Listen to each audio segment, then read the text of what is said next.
Oh, again, people that like to pump objects. That's a joke in the making right there. Anyhow, I've been using this car tire inflator for at least a year now, and I'm quite happy with it. Although will say it did overheat a lot, so I opened it up and it took all extra plastic out to let the air get through. But it's been working reliably, and it's fine. This little thing is a magnet, and I use this to take the tire sensors off my valves. It does screw on, so you do lose some air, I think, when you're unscrewing it from the valve. The main reason why I bought this one is I have to park my cars on different floors, and it's just becoming kind of annoying to remember what car the pump is in, and then go up and down floors. And then I have two motorcycles on. Actually, I have 4 different floors with a vehicle on each floor. It's very annoying. Anyhow, so let's look at this one here. It says intelligent digital display.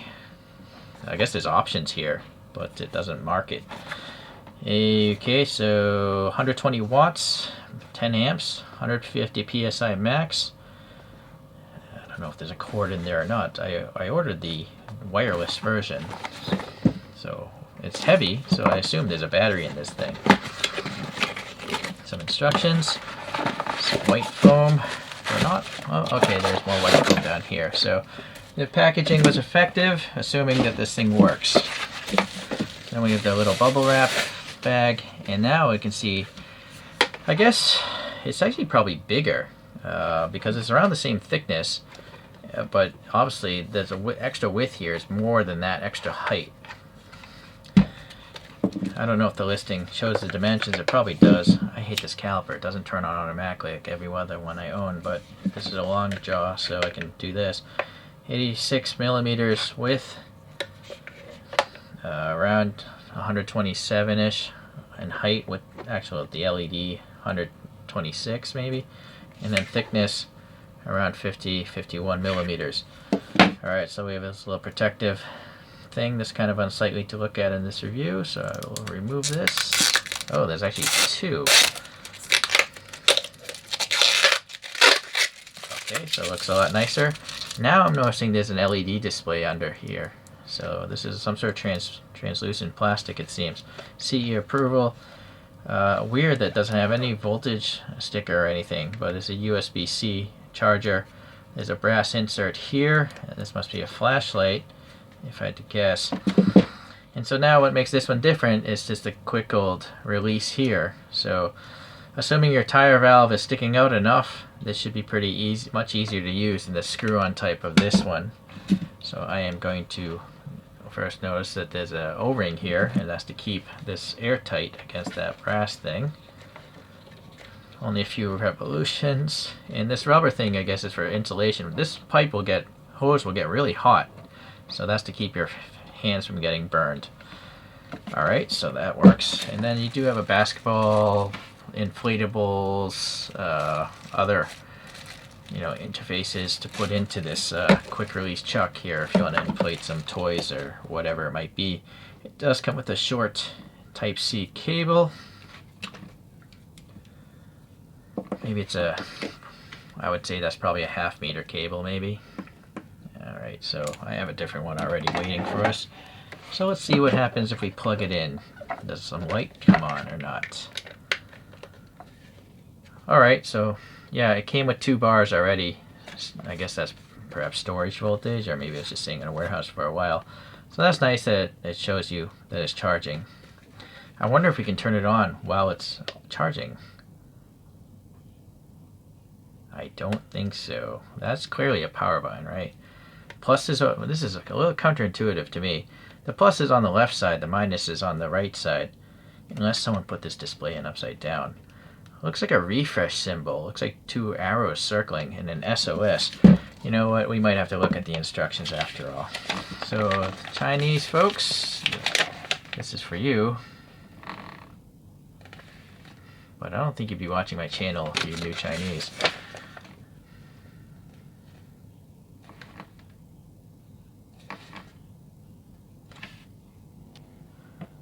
Alright, I read that instruction manual. The English has a little bit to be desired, but I could understand it. It's supposed to hold this for 3 seconds to turn it on, but I don't think it's going to happen.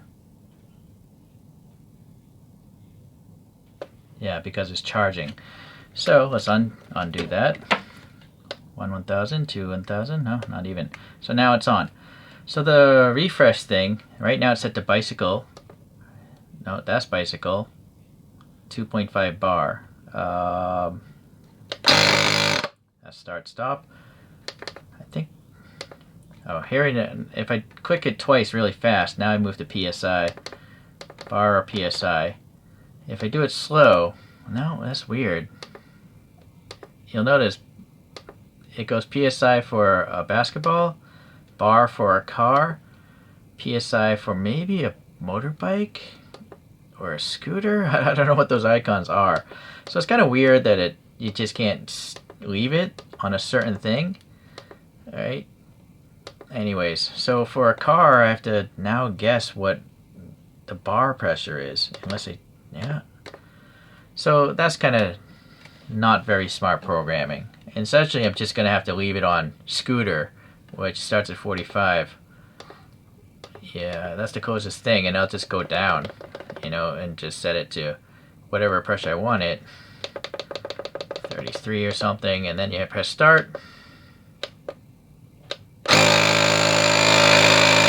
Okay, and so obviously it's reading 0 because there's no actual air entering this chamber, but it is supposed to have a meter as well. The SOS is supposed to be some sort of flashing here. Alright, so you can use it as a flashlight just with one button. The second click makes it flash. The third click turns it off. So it's basically just the flashlight. Maybe that should just be a flashlight icon or something. But I guess, if you're stranded on the side of the road, that would be a pretty good beacon to just put outside your car so no one collides into you. So here I have my Birdie with an 18-inch tire. It's like a 2-inch wide tire, 1.95 I think. It's totally flat, or maybe there's like 1 or 2 psi in there, as you can see me squeezing this. I have to get this thing up to 65 psi. So let's see, that's a 0. I'm going to scroll through to find a high number. Now it's, I already did it before. It actually remembered my last attempt. But the last attempt didn't work because I have an adapter here and I didn't press the valve open before. Anyways, so let's try this now.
Wow.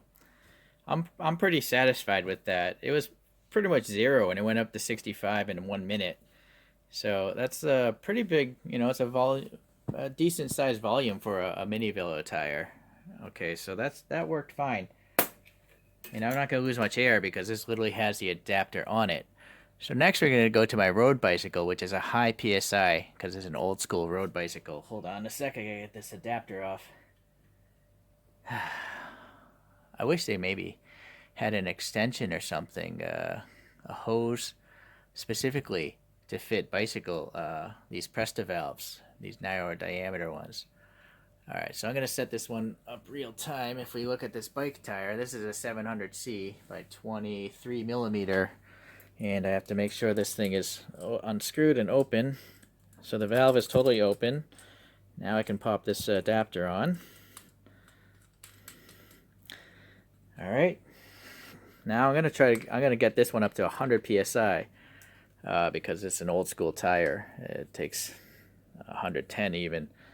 So now let me lower this and scroll through to some higher number again. Turn this on. I guess 65 psi is the highest number it defaults to. Alright. Now I gotta turn this timer on again. Reset.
So that one took an hour, 1 minute and 12 seconds, 0 to 100 psi in a 700 by 23 tire. So I'm quite happy with that.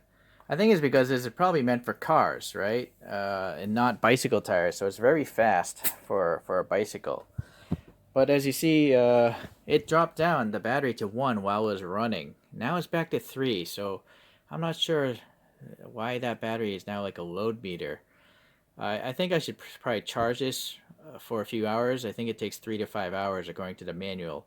Okay, I dropped the air pressure down. I turned it on and it will definitely read the pressure. So right now it's 30. I would never let it do that in reality. This car is rated for 36 psi, so let's just plus that. Oh, why did it go to 100? That's weird. Huh. Let's try that again. 0. That's 29.5. That's strange. It doesn't go up from the reading it registers. So that's weird. Just gonna start here. Alright, so let's go to 36. Oh, look at that. That's not smart either. Oh, never mind.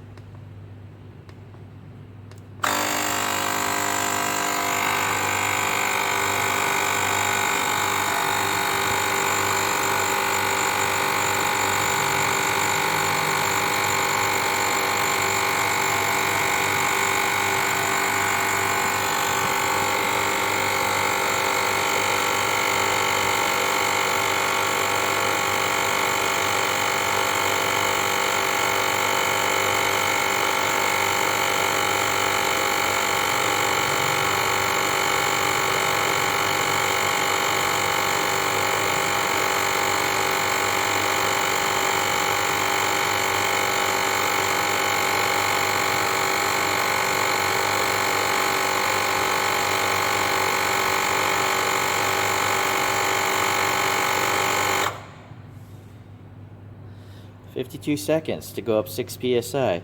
I think this is definitely faster than the other one. Oh, but look, see now it's registering a lower number. So you might want to do that a few times.